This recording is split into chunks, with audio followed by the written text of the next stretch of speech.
God damn it. I want the truth. You can't handle the truth.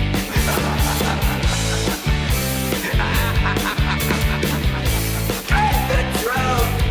No, set you free.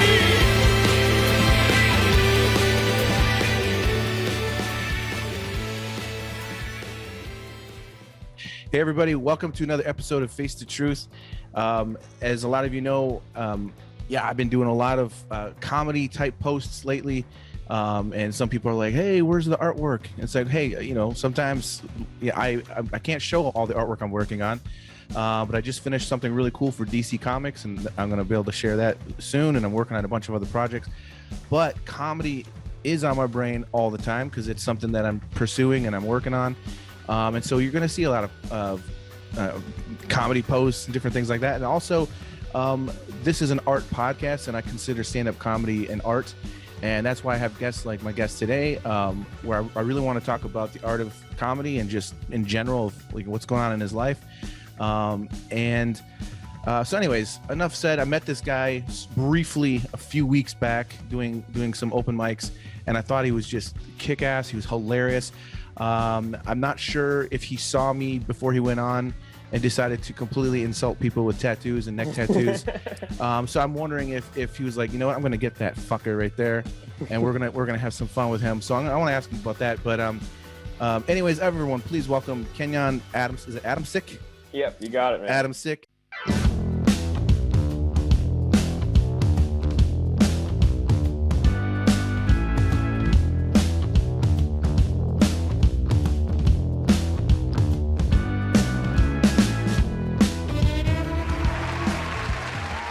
Welcome to the podcast, and please explain yourself, good sir. Okay, yeah. First, happy to explain the joke about tattoos. Yeah. Explain. Yeah. I'm quite frankly, I'm just afraid of intimacy, so Yeah. I feel like I could never, I can't commit to shit. Like, it takes me like a week to find like wallpaper for my iPhone. So like the idea that that's on your body forever is like that level Freaks of you up. commitment is insane. I don't care if it's the coolest tattoo. I don't care if it's meaningful. It's like I just can't commit like that, you know? Yeah. No, I to be honest, I thought the joke was brilliant. I thought it was funny. Like they must have dad issues, and this is what a neck tattoo means and all this kind of stuff. I just thought it was hilarious, but I couldn't help but sitting there and thinking, did he see me? And he's like, you know what? I'm gonna do my tattoo I did not. shit.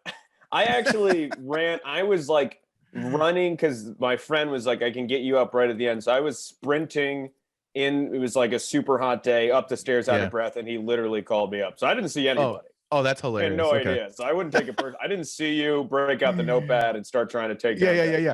Oh, I figured it was a rehearsed bit or a bit that you did because it was, you know, it was a good bit.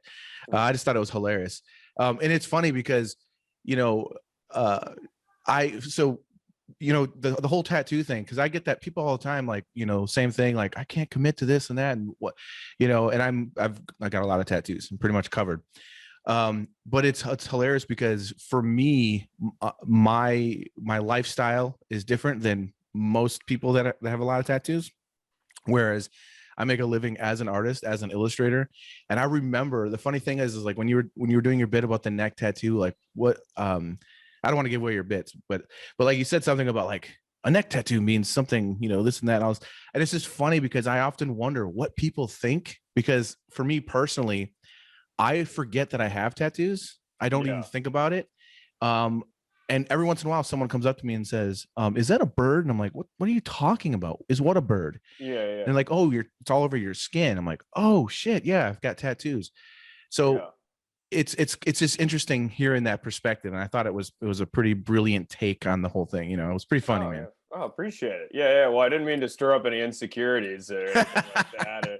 I know. I didn't want you to sit there, look out the window, wonder about it. Just honestly, I cried a little bit, but yeah. Yeah. It just, I don't know. It's just a funny thought. You know, it does feel like some of the people I know with tattoos, it's like if you had a little bit more self-control at 23, I don't know if that'd be on your body forever. Yeah.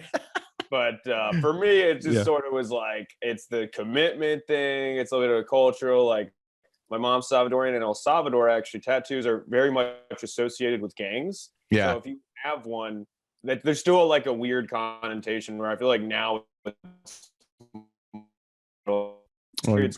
Thought about it, like it'd be nice to have a cool tattoo. I just like cannot think of what. Like I can't think of anything important. Hey, and also I'm a bitch. I hate pain.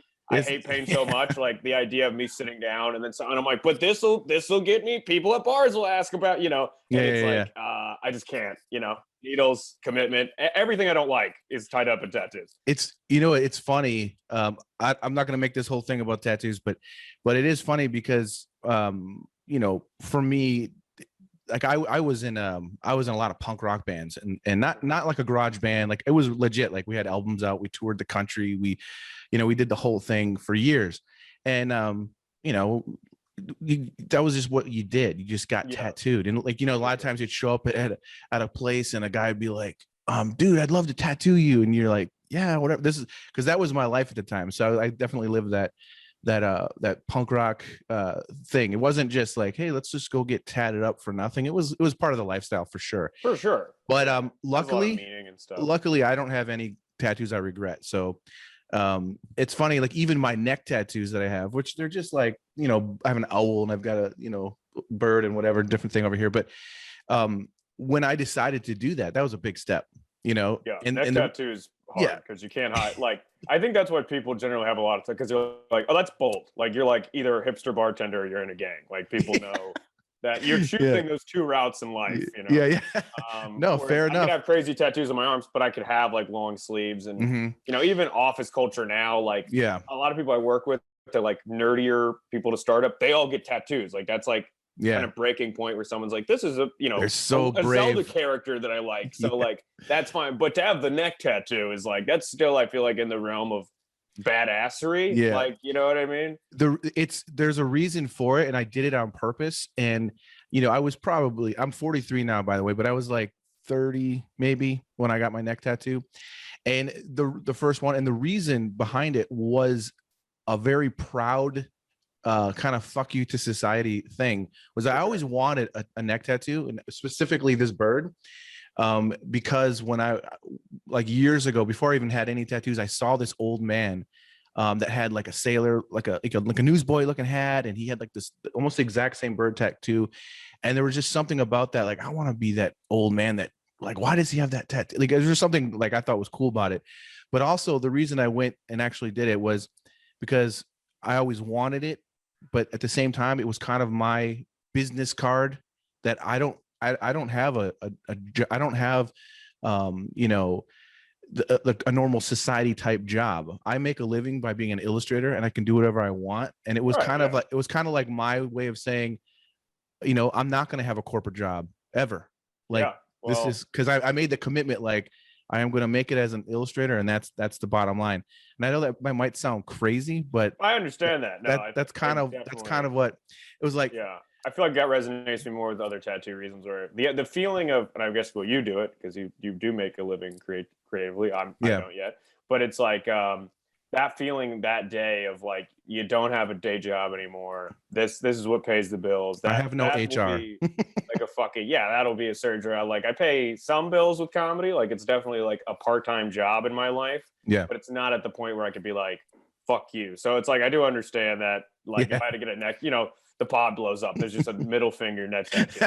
Like, that's don't do it. You don't need. No, I won't do it. And that's another. So that's another. You talk about comedy. Get a Taco Bell logo or something. Tattoos, is because like so a lot of times you're doing comedy, you kind of want to look.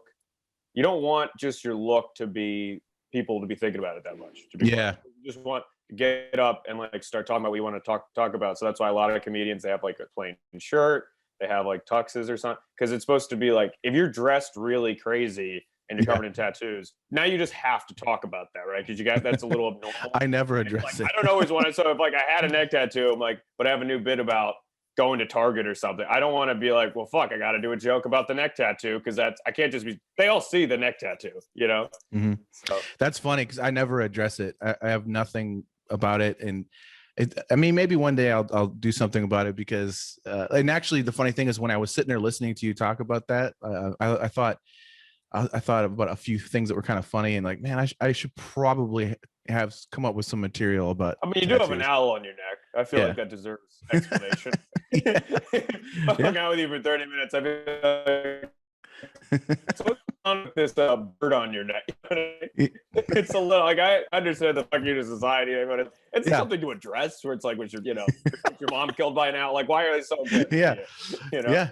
No, it's you know what it is, to be honest, it's all simply about personal aesthetics. And I never went out to get full sleeves. It was a tattoo here, a tattoo there, and people go, oh, it's addictive, right? So you just become addicted and you have to collect them. And I guess there is that in a way, but that's not really what my mentality was. My mentality was, I'm an artist, I'm an illustrator, and I would look at my arms and I would see myself in pictures and I'm like, that's off balance. That doesn't look right. And I got to fill that in to make the other side look right. And so I was literally creating art, like, because I felt once I had a couple tattoos, I felt it looked weird. I didn't like, just because I didn't like the random one here and there. And so then I committed eventually to full sleeves. So there was a balance and everything balanced itself. And so once you get to a certain point, once you get far enough, it's like, might as well go for it. And the same thing happened with the neck, where I just had the one side and it just felt weird. And then I did this other thing, and then I had to connect it. So it was all a piece of art for me. But yeah, the owl is simply, I really just thought it was a cool piece of art and I really like the tattoo artist that did it. She's an amazing artist. And it's funny because I don't have like any like aggressive or angry tattoos. I don't have like, crazy violent things. I have like fish and then birds, and I have flowers, and it's just it's just lame. Yeah. I got a lot of lame tattoos. No, I've got like, dragons. I got dragons on me and stuff. But yeah, it's funny because I definitely don't have anything that would look like a gang tattoo. You know what I mean? No.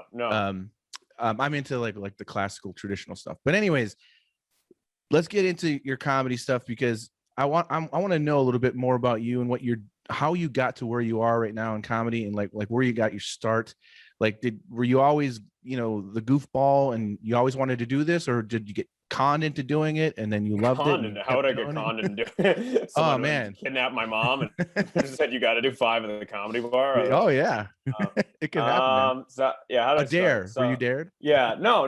So it was like a thing where I always loved comedy. I would watch it. Like, I would go through a lot of phases as a kid, but comedy was always there. I just thought someone like articulating a thing you felt in a funny way, like something you were frustrated with, was amazing. I wasn't exactly the class clown because I was always an anxious guy, but I was definitely like, the funny person in my group. I was always kind of known for being funny. And it's honestly like I had a kind of a crazy family life. Like, my mom's deaf. Like, later my dad's life, he developed schizophrenia. So I was like, I just lived this kind of crazy life. And then it wasn't like, well, I guess I'll just go be an accountant. You know what I mean? Like, it didn't really lead me to like traditional life choices. So I was kind of like in high school, and I had it in the back of my head, like, I want to do comedy, but it always felt like because that is a ridiculous thing to say when people are like, what do you want to do with your life? And you're like, well, that's the only thing that, and I felt any sort of spark doing. And I actually basically, so there was a period I was like teenagers, I was fucking around a lot, doing a lot of drugs and stuff. And then I kind of like calmed down, and my friend, he took me to actually like an atheist church, which actually is, kind of usually full of like the most annoying group of people that there are. Sounds like an oxymoron to me. Yeah. Well, what it was is like atheists that they wanted, or agnostic people, but they wanted the community and like values of a church, sort of. So I just went because I was like, fuck, I'm trying to do more positive things. And they had a thing about goals. And they're like, what's a goal you want to do? You have like, here's 6 steps to achieve your goal. Like, how long does it going to take you to do it? Who can help you do it? Stuff like that. And I was like, I want to do stand-up comedy. So I like gave myself 2 weeks to do it. My friend's like, I'll drive you. This is how I just sat down and I wrote for 2 weeks, went to an open mic. I was 17, and I've just been doing it ever since. So I pretty much like, looking back at it, I'm sure my first time was terrible, but it went okay. And I was like, oh, I like wrote jokes and said them, and it went okay. And then I just started doing it really heavily in high school, like junior, senior in high school, to the point where like me and my friend who's also in high school, we would just sort of like get home, go to these places. I grew up in North Carolina. I was in North Carolina, come back at like midnight, and then wake up at like 5 in the morning and catch the bus. So I just did that like in high school, and afterwards I just worked like a series of jobs. I worked at a warehouse, call center, was a waiter, and I just came to Chicago to get better at comedy. And That's pretty much how I got it. Sorry, you're breaking up a little bit there. There you go. You were frozen for a sec. So Okay. you've been doing it since you were 17. That's pretty awesome. Yeah, tail Um, end of 17. Yeah. what did you have to talk about at 17? What were your jokes like? Well, I was saying, like I said, like I talked about like my mom, I talked about my dad, I talked about disappointing your parents, I talked about high school frustrations and shit like Sticky that. socks and shit. Yeah. Like, yeah, pretty yeah. much. Yeah. So just, what my life was like at the time. Yeah. So, and I mean, obviously, like it's not like that material, like I'd keep any of that, but it was kind of just like learning how to like, No, it's great. jokes I mean, and articulate stuff. and what's your process been since your start till where you're at now, as far as writing and that sort of a thing? Like, are you the kind of person that thinks of an idea and just starts writing it down, or do you have an idea in your head and just get up and start talking about it and see what happens? Yeah, I'm kind of a combination of both, where I definitely sit down and write a lot, but it's also I kind of have like I don't know, a bit of a lazy style where it's sort of like if I'm talking to somebody and I say something funny, and I'll just write it down.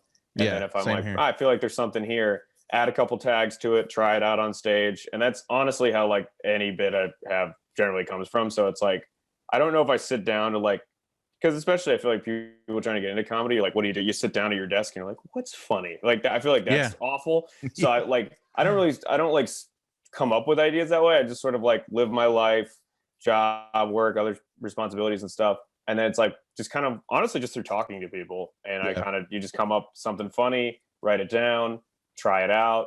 And then that's sort of the experiment thing, is like, once you have that idea, like maybe we try it this way, maybe we add this part, let's add this tag, add this act out. And then, after a couple months, you got like a kind of a solid bit. And that's pretty much, this is very much the same way that I think I told you I was going to tell you. I mean, my people that have listened to this podcast have heard this story so many times, so I want to keep it real brief. But you get the gist of it. But in short, basically, I had Steve Byrne on my podcast in 2019.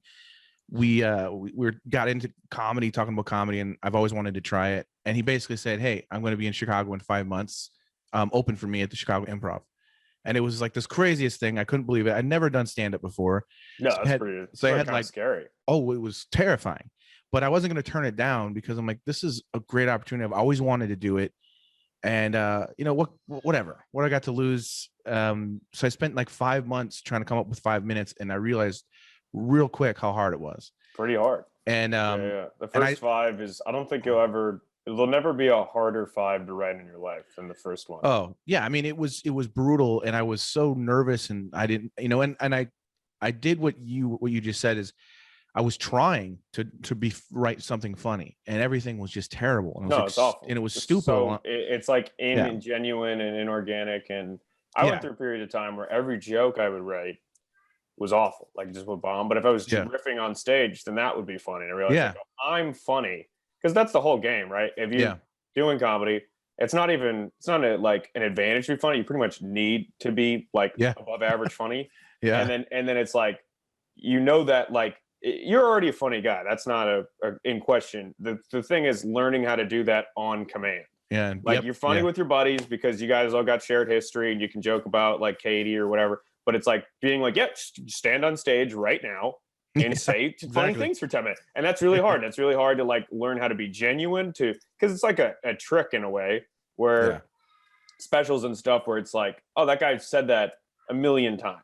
But you want to make it seem like every time you say it, that's the first time you say it. Like you're 100% a moment with these people. So it's like, it's just there's a whole bunch of stuff like that you have to learn, and then somehow, put your own organic like voice and shit into it. Yeah. No, yeah. It was one of those things where I was terrified, because like all of a sudden it's 4 months. Now it's 3 months, and it's getting closer and closer. And what started happening to me is same thing. I started hanging out with, like, just paying attention to things more. And I would have a thought with some friends or whatever, and I start writing things down. And before you knew it, I had like all these funny things. And then I started breaking it down. It wasn't until like maybe 2 weeks before where I finally had the balls to hit some open mics for the first time. So you weren't even doing comedy for the 5 months. You were just writing stuff down. Just writing, because I didn't feel comfortable I didn't feel like I had anything for the longest time. And so a couple weeks before I did open mic, or did the thing I did 2 or 3 open mics, and they actually went really well. But then the event is there, and I'm at the Chicago Improv with Steve Byrne, and I didn't even know what the light meant. Like the guy that worked there took me up and he's like, "So when do you want the light?" And I'm like, "What is that?" That's a pretty insane experience. Yeah. For your fourth time in the fourth time in comedy, you still almost shit your pants at like an open mic at a bar. So the idea, and that was me, and they're like, "There's all these people at like," I would be fucking, I don't know, I'd vomit in a trash. It was really nerve-wracking, but the moment here's the thing, I felt really good about what I had. I told myself early on, I'm only going to write and what's funny to me, and it's going to be real to me. I'm not going to make up shit. And I got a lot of crazy things in my life. I've experienced a lot, so I got stuff to pull from. And so within the first like 10, 15 seconds, I got my first big laugh where I wanted to go. And then once I got that, I was like, I got it, man. Like I just went through and I did really well. I got off stage, and he was really, positive about it and said, "Hey, that was good, man." And he goes, "Just maybe next time, don't start with a masturbation joke. Maybe start with something else." Oh yeah. And then, but the funny thing is that's all I had. That's all the material I had. Yeah. And then he invited me to come back the next 2 nights, and so I'm like, this is crazy. I'm like doing comedy with Steve Byrne. Then after that, I was hooked. I spent the next 6 months going 2-3 nights a week as much as I could, with having a family and everything else, hitting the mics and starting, learning what that's like, and getting new material and all that kind of stuff. And then the pandemic happened, and then I just didn't stop writing. And Steve said, "Hey," like 4 weeks ago, I think, he was like, "Hey, I'm going to be in Chicago. Do you want to open for me again?" And of course, I'm going to say yes, but I haven't done it in over a year because of the things have just now started opening in Chicago.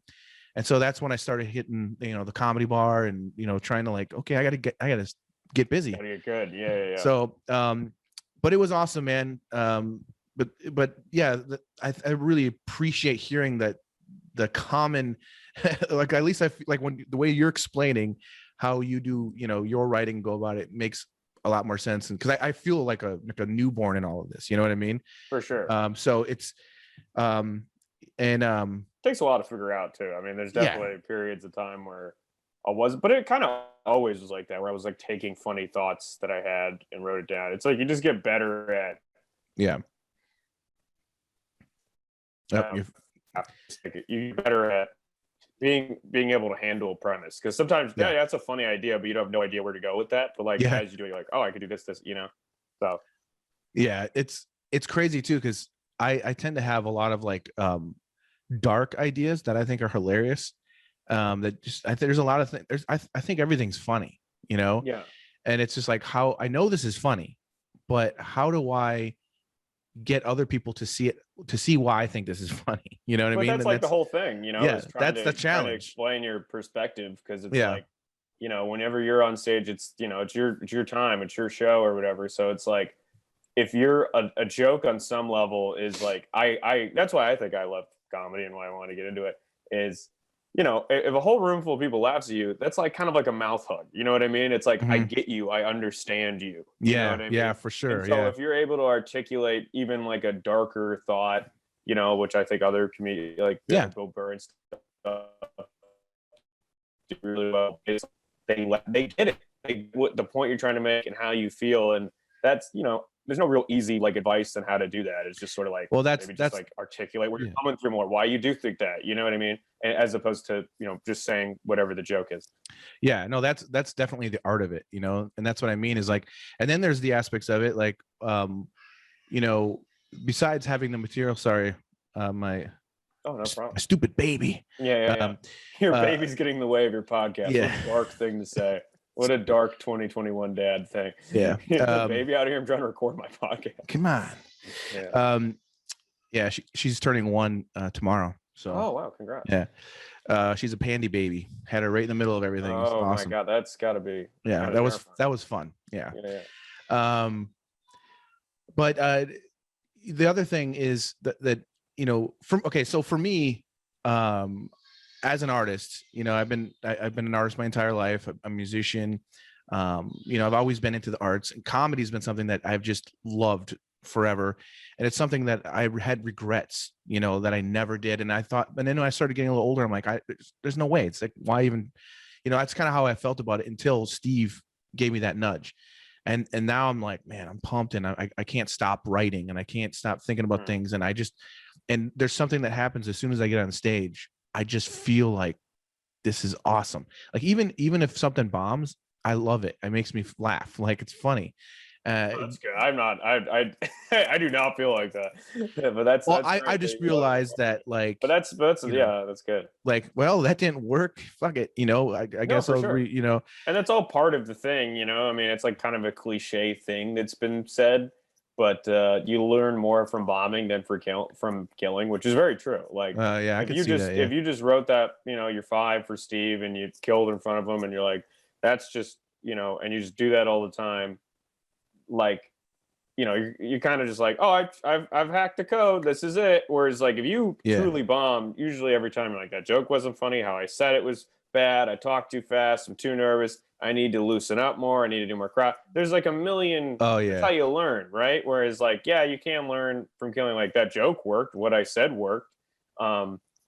You know, and but the bombing is, you know, it's a very crucial and necessary part of it. Also, I feel like, I don't know, once you handle that, like, other things in life aren't as bad. Like, I feel like if you eat a dip I agree. in front of like 50, because that people don't understand. Like, if I tell them, like, oh, like, I don't, they're like, so has it ever not gone well before? And I'm like, yeah, literally hundreds of times. Like, I can't count the amount of times I've, you know, learn how not to do things, right? Yeah, you know, it's just like, fucking when you're at open mics, you're at a show, whatever, and it's like, yeah, like it's a weird thing to be on a Tuesday and have your self-esteem just tanked and disappoint a huge room, and then just gonna be like, yeah, I'm gonna go home, or I'm gonna go do that again in 30 minutes, or like you kick you kick your car door or whatever, and then you just like write in your set list, like, I'll try this next time, like, you know, and it makes it easier to be like, oh, I gotta, you know, maybe talk at this meeting or something. Yeah, I think it's, I mean, so far, like with my experience being as little as it is, I you know, I don't mind collecting groans either. You know what I mean? Like, I think that, like, there's something to that. And, you know, you're trying to get a reaction. You're trying to, you know, get people to understand, and maybe they don't understand, or maybe like you said, I'm not explaining this the best way I could, or whatever, or maybe it's just a weird crowd. But like a few weeks ago, I think it was my second or third time at the comedy bar practicing on my material. I was like I got 4 minutes. You have to spin that stupid wheel. I got 4 minutes, and like, I'm like, okay, I can do a majority of my set that I had at the time, but it was great practice, because there was a few things I was like, I'm taking that one out. It's not ready yet. You know what I mean? So it was really good practice for me. Yeah. But like, I was having a particularly good set. Like, my first 3 jokes did really, really well. And then I tried a brand new one. It was like it was like a 14-second. It's a 14-second quick joke. I had never done it live before. I think it's a funny joke. I did it. Biggest laugh I've ever gotten. The place was roaring, and I'm like, this is awesome. I'm like, oh my God, it's killing. And then I realized I have like maybe 30 seconds left. So I'm like, let me try this other one. It's a glory hole joke I have. And so I end with that. And I mean, it went from a roar to completely not one person laughed. It was dead. And I was like, and I was just like, okay, thank you so much. Hallelujah. I'll see y'all later, you know? And it was funny because I got off, and a bunch of the comics said, you're always one joke away from bombing. Yeah. And it was funny because some of the other comics came with me and go, that was hilarious how nobody laughed. Yeah. I mean, also, that's something you got to know, where it's like, especially if you're new, you only have 30 seconds left. Leave on that high note, man. Yeah, I should have. I should have. You don't keep going, like, especially if you're new and that's the biggest pop of set. You leave on, because people always remember the ending. Yeah, that's good advice, man. They do. So it's like, even if you're killing the whole set, they're like, I do remember he left. I had this feeling of like, yeah, it's probably about time for him to go. You know what I mean? That's why you want to leave. It's very strong. So like, man, I wish he was still up there. You wanted to leave. Like, oh, that's okay, good. You know? I mean, but here's the thing. It didn't depress me. It made me realize, like, okay, that's not working. And I thought it was a funny experience, you know, like, because I mean, when I decided to do this, you go into it assuming you're going to be eating a bag of dicks every once in a while. Like, it's just not going to go well. Once in a while, yeah, probably every single time you do it. But I mean, But I think that's part of what I like about it. And, you know, I was saying before, like as an artist, like to me, I look at this as an art form, and there is an art to it. There's an art to the writing. There's an art to the how you're gonna say it, how you're gonna, you know, your timing, like, and that sort of a thing. No, it's a whole so much to it. Have you now your version of you, who you are as a person? How much of that is changed when you're on stage, or is it just like the way you talk and communicate? Like, do I don't know if that makes any sense, but I mean, you're saying how much of me on stage is like me in real life, like the way that you, because I mean, it's a performance, you right. know, like, and I find it funny that sometimes you say certain things on stage, and you know, and I've already had people are like, oh man, that's really, I'm so sorry about your daughter, like this and that. I was like, dude, that was a joke. Right. Yeah. Well, I sometimes have that where even you might have jokes from a part of your life that's over. Like I might have joke where I'm in a new relationship, and it's like, I'm not.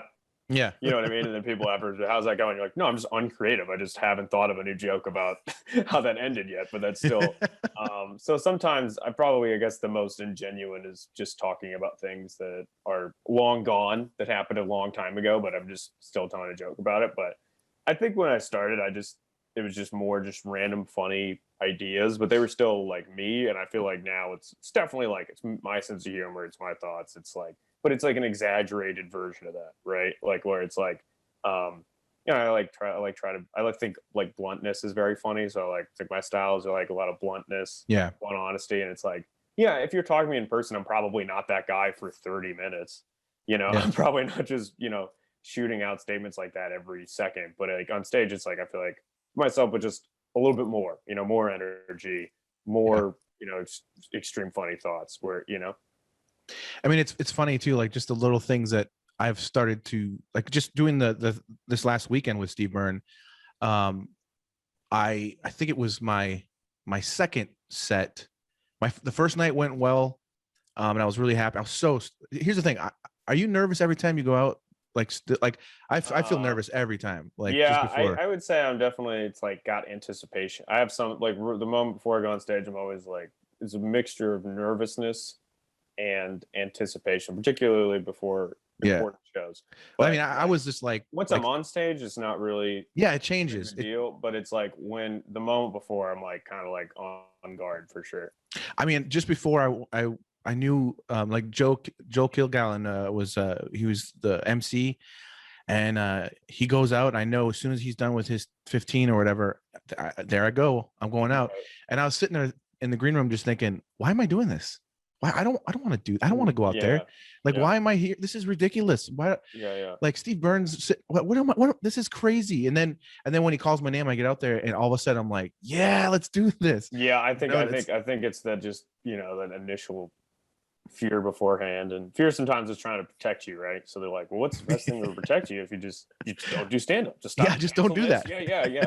So like, but you know, so it's maybe just those motions, and you know, I mean, I used to definitely be extremely anxious before I went on stage, and I you know, I'm still like a pretty anxious dude, so that's kind of still affects me in that, like, I talk too fast sometimes, and sometimes it's like, you know, I feel like in real life I'm very like kind of conversational and riffy, but if I'm like nervous, I go up, then it'll be like more kind of like tight, like kind of on guard and just saying the jokes. Yeah. Is it me? So yeah, it's interesting. I learned something though this weekend too. Like, just, it's like little things. You're frozen again. Can you hear me?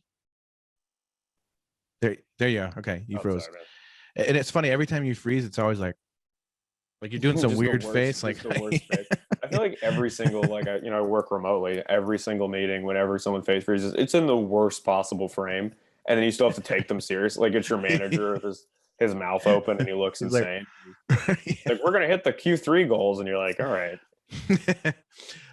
But like little things that I learned like this last weekend was like, for the first set went great. I don't remember much about the stage. I felt I did fine, and I had a blast. Second night, the crowd was weird. It was a different feeling crowd, and I felt a little like I felt like it still went well, but like, you know, it felt different. But the thing I learned about the second night is, while I was on stage, I took the mic out, but I left the stand right there. And it drove me, while I was on doing my set, it was driving me nuts. The mic stand's in front of me and it's awkward and it's weird. And I'm trying to like act like I've got control of the stage and everything, but this stupid mic was distracting me. And then the comic that came up after, Monterey Martinez, I think. Yeah. She gets up there and I watched. The first thing she did, she takes the mic out, she pulls the stand back, and then she and I was like, oh, so Sunday night I did it, and that's what you got to do. Yeah, it's like little things like that where it's like, you know, there's things that people that are fans of comedy or come, they don't know all these little things. That was something at my first open mic I realized after I went up. Literally the same thing. I saw the guy put the stand back, and I was like, oh, that's smart. You should do that. Yeah. I just left it in, and yeah, no, for sure. It's just little stuff like that, like little etiquettes and stuff. Do you have any I know you got to go in like 20 minutes. I have some fan art that some people did I want to show you.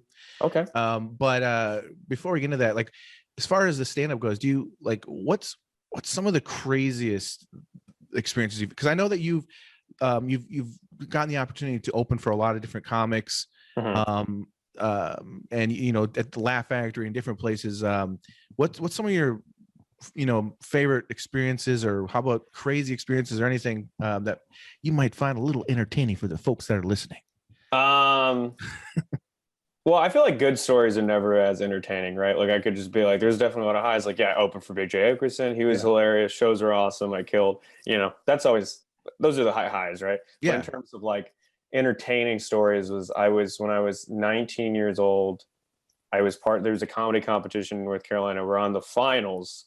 You got to perform in front of like 1,000 people. Wow. Right? In an amphitheater. Still one of the biggest shows I've ever done. And thing is, like you, I was super new. I didn't have like the amount of time needed. You needed like 12 to 15. I had like 5 minutes. So I just was stretching every just mildly humorous thought ever had. And it's an amphitheater. I'm nervous as fuck. Everyone, friends, family. Only time my dad seen me do stand-up. And I go out there and it's just start eating it. And it's 1,000. Now there's a few jokes that work, and like 1,000 people, like you have to stop because it's like an audio wave that fucking hits you. But other than that, it's like, oh, this is the demographic of a small town who's decided you're not funny. You know what I mean? It's just like still to the day, one of the biggest shows I've ever done. So I just remember that feeling of like getting off on silence, and it's just seas of people. And I was just like, I put in my head, I'm like, okay, so democracy has decided that wasn't funny. Like that, there's no way. Like, exactly. By popular demand, I should never perform again. And I just remember sitting backstage, I was like, I just didn't want to face anybody.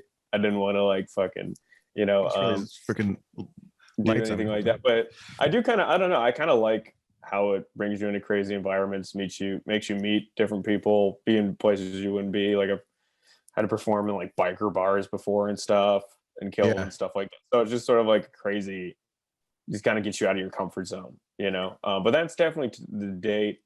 My thing is like, if I kept doing comedy after that, nothing will make me quit besides, because it was just like, that was such a, it's still nothing. Like I remember just getting off stage, I'm like, I can't face anybody. I wanted to get like a helicopter to just get me out of it. Move to a new country, change my name, start over. And you said that's the only show your dad ever went to? So he's never seen. Yeah. So that's just sort of well, it's kind of a one and done, right? Yeah. All right. That's kind of funny. I like do your parents like not get it, like what you're doing, or do they think it's crazy or strange that you're doing that? Well, not really. I mean, I have like a pretty decent day job during the day, and like, I think at first when you're just like hitting open mics, you go up, but it's like when you have some shows going on, when you're doing stuff, when you're going out of town, they think it's like, my mom's deaf, so I've never got an interpreter for her to see me, but I feel like, I don't know, I feel like there's more of like, at this point, it's like oh, he's got a really cool hobby. You know what I mean? Like that's sort of where it's at. But it's not like because it's like, well, you're doing stuff. Like if I was just at a bar open mic forever, and he's insane. Do you do sign language? Yeah, I know sign language. Yeah, I grew up using sign language. You could, do stand up with sign language. Yeah, I don't know if I have you know some how bits where I you know how to do say cup, handouts and right? stuff. You know, But, isn't cup like this? I mean, yeah, it's like a cup, Yeah. but you don't mime it out like that. But No, yeah, no. Here, this is the reason I bring it up is I do not speak sign language, but I watch toddler and baby shows, all the time with my little kids, and they're like, "This is car," and then a woman will come on and do sign language and all this kind of stuff, and they were doing cup, and the woman goes like, she's like this, and I'm like, "That's cup." That looks so like it's something. just like you do it once. Yeah, it's like a cup. but it's like this real proper like nice put together woman, and she's all very conservative looking, and they're going cup, and she's going, well, not everyone's not everyone's fucked up like covered in me. tattoos, living in the gutter, thinking of that all the time, man. There's some wholesome people watching that program. Oh, really? Yeah, I mean, it seemed pretty obvious to me. yeah. Anyways, that's my favorite sign language word right now is cup. So the reason I was bringing up the thing with your parents too is it's funny because I recorded my audio from this last weekend, and I sent my audio to a couple friends, but I did send it to my parents because I wrote them. I knew they weren't going to like anything that I said. I knew they weren't going to approve of it. I knew they were going to think it's vulgar and whatever else. I knew that ahead of time, and I warned them in the message. I just said, like, hey, I know you're not going to like this, but I just want you to hear your son doing something that he loves doing. He's, I'm doing stand-up, and I wanted you to hear, like, because my dad likes stand-up, but it's always, he likes this thing. He calls it the dry bar comedy. Oh yeah. It's like all clean comedy specials. Clean comedy, yeah. So I warned him ahead of time, and it was just funny because, I was just like, I just want you to hear me do comedy and hear how the crowd reacted and everything. But it was hilarious because I didn't get no response, nothing back. And then like a day later, maybe 2 days later, I wrote to him like, did you get the audio thing? And he's like, yeah, not my thing. Yeah. I'm like, oh, okay. I don't know. I'm not as forced. I would prefer it if some people in my family never heard. That's fine. Yeah. I don't. That's. So I won't be. Well, I think it's hard. I don't know. It's sometimes it's like it's yeah. just certain people. It's like I don't need to hear. Stuff You don't need to hear like that. grandma and stuff. You're like, that's fine. Yeah. No, the thing is, my grandma actually would love it actually. So thank you for reminding me. I do have to send it to my grandma. She would dig it. But she's pretty cool like that. But anyways, we got about 10 minutes left, and it's been great talking with you, man. And I hope that we bump into each other again doing comedy stuff. Oh, for sure, absolutely. And I want to hear you do more stuff. I love what I heard, even though it was brief. I was like, that dude is fun. To me, it was the best set of the night. Thanks. And man. you were like Appreciate right at the end there. But anyways, before we go, I want to show you. I had some fans that sent artwork, and I thought you'd get a kick out of it. Okay. And I can email these to you, by the way, if you're interested. For sure. So is it artwork of who? Me? Of you? Yes. Oh, God, that is.